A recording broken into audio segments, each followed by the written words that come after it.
कृषि मंत्री जी, एक एक पल आपका भारी है।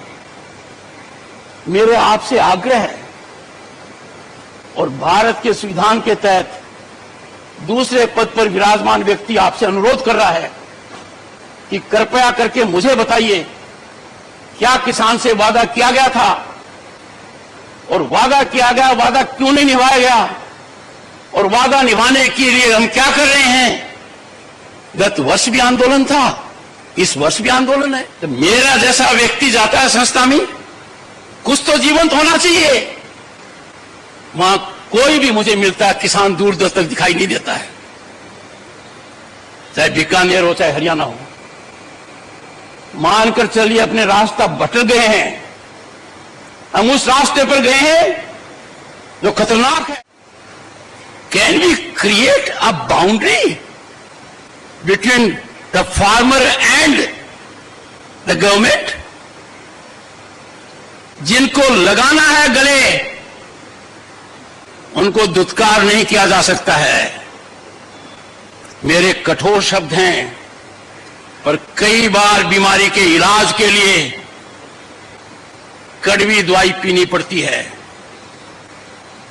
मैं सभी को देश में आह्वान करूंगा, किसान बंधुओं को आह्वान करूंगा, मेरी बात सुने, मेरी बात समझें। आप अर्थव्यवस्था की धुरी हैं, राजनीति को प्रभावित करते हैं, भारत की विकास यात्रा के आप महत्वपूर्ण अंग हैं, सामाजिक समरसता की आप मिसाल हैं। आपको भी बातचीत के लिए आगे आना चाहिए। पर मुझे माननीय कृषि मंत्री जी थोड़ी पीड़ा है, मेरे लिए चिंतन और चिंता का विषय है। अब तक ये पहल क्यों नहीं हुई? आप कृषि कल्याण ग्रामीण विकास के मंत्री हैं। मुझे याद आती है सरदार पटेल की, उनका जो उत्तरदायित्व था देश में एकता करने का, कैसे उन्होंने बेखूबी किया। ऐसी चुनौती आज आपके सामने है, इसको भारत की एकता से कम मत मानिए। और यह आकलन बहुत सीमित है, संकीर्ण है कि किसान आंदोलन का मतलब सिर्फ उतना है जो लोग सड़क पर हैं। नहीं, किसान का बेटा आज अधिकारी है, किसान का बेटा सरकारी कर्मचारी है। अरे इस देश के अंदर लाल बहादुर शास्त्री जी ने क्यों कहा जय जवान जय किसान? उस जय किसान के साथ हमारा रवैया वैसा ही होना चाहिए तो लाल बहादुर शास्त्री की कल्पना थी। और उसके अंदर क्या जोड़ा गया? माननीय अटल बिहारी वाजपेयी ने जय जवान जय किसान जय अनुसंधान, और वर्तमान प्रधानमंत्री जी ने दूरदर्शिता दिखाते हुए इसको पराकाष्ठा पर ले गए। जय जवान जय किसान जय अनुसंधान जय विज्ञान। पाठक जी, अनुसंधान और विज्ञान आपका क्षेत्र है। मैंने विजन डॉक्यूमेंट देखे हैं, मेरा दिल दहल गया। बना तो दिए पर किसी ने उनको खोला तक नहीं है। मैंने पढ़े हैं 2030 का, 2020 का, 30 का और 50 तक का बना दिया आपने। ये समय कष्टदायक है मेरे लिए, क्योंकि मैं राष्ट्र धर्म से ओतप्रोत हूं। पहली बार मैंने भारत को बदलते हुए देखा है। पहली बार मैं महसूस कर रहा हूं कि विकसित भारत हमारा सपना नहीं, लक्ष्य है। दुनिया में भारत कभी इतनी बुलंदी पर नहीं था। दुनिया में हमारी साख पहले कभी इतनी नहीं थी। भारत का प्रधानमंत्री आज विश्व के शीर्ष नेताओं में गिना जाता है। जब ऐसा हो रहा है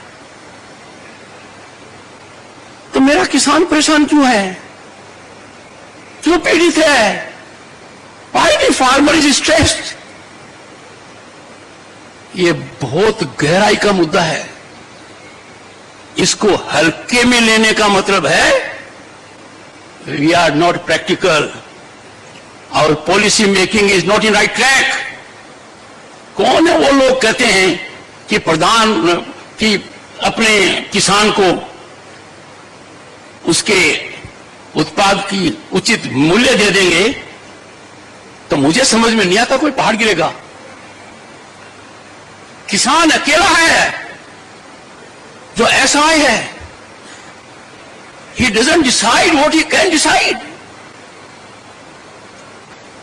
कृषि मंत्री जी, एक एक पल आपका भारी है। मेरे आपसे आग्रह है और भारत के संविधान के तहत दूसरे पद पर विराजमान व्यक्ति आपसे अनुरोध कर रहा है कि कृपया करके मुझे बताइए, क्या किसान से वादा किया गया था और वादा किया गया वादा क्यों नहीं निभाया गया, और वादा निभाने के लिए हम क्या कर रहे हैं। गत वर्ष भी आंदोलन था, इस वर्ष भी आंदोलन है, काल चक्कर घूम रहा है, हम कुछ कर नहीं रहे हैं। Distinguished scientists,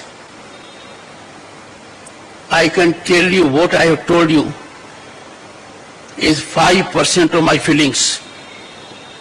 I am tied to the constitutional office I hold. I am not expressing myself fully. But the nation has to rise to do full and complete justice to the farmer, to rural India. Get your economists on board. मैंने सुनी है बातें, inflation हो जाएगा। एक simple सी बात कहता हूं, गेहूं से ब्रेड बनती है, कितनी डिस्पैरिटी है। दूध से आइसक्रीम बनती है, कितनी डिस्पैरिटी है। आखिर थोड़ा बहुत तो ज्ञान हमें होगा, अनुभव का होगा। और जिंदगी बचपन में गोबर में पांव रखकर निकाली है, खुद उन कष्टों को महसूस किया है। आपकी बड़ी बड़ी योजनाएं कारगर हैं, देश ने नाम कमाया है, भारत आज ख्याति पर है। We have 118 unicorns, we have a global startup mechanism, तो दुनिया की एनवी है। अरे इसमें किसान की भागीदारी क्यों नहीं है। पाठक साहब, ये तो आपकी संस्थाओं को स्टार्टअप करने थे। मैंने घंटों बिताए हैं उन विजन डॉक्यूमेंट को पढ़ने में, गतिविधियों में, और मैं आपके करीब 10 संस्थाओं में गया हूं। आप तक मेरा मैसेज मिला होगा। मैंने मेरी प्रसन्नता गंभीर रूप से व्यक्त की है। तो मेरा जैसा व्यक्ति जाता है संस्था में, कुछ तो जीवंत होना चाहिए। वहां कोई भी मुझे मिलता है, किसान दूर दूर तक दिखाई नहीं देता है, चाहे बीकानेर हो चाहे हरियाणा हो। मानकर चलिए अपने रास्ता भटक गए हैं, हम उस रास्ते पर गए हैं जो खतरनाक है। और मेरी दृढ़ मान्यता है इसके समाधान की कुंजी प्रधानमंत्री जी दे चुके हैं कि वार्तालाप होना चाहिए। मुझे बड़ा अच्छा लगा जब माननीय जगजीत सिंह ने सार्वजनिक रूप से पहले तो संज्ञान लिया कि मैंने क्या कहा, और फिर उन्होंने 3 ही बातें कही।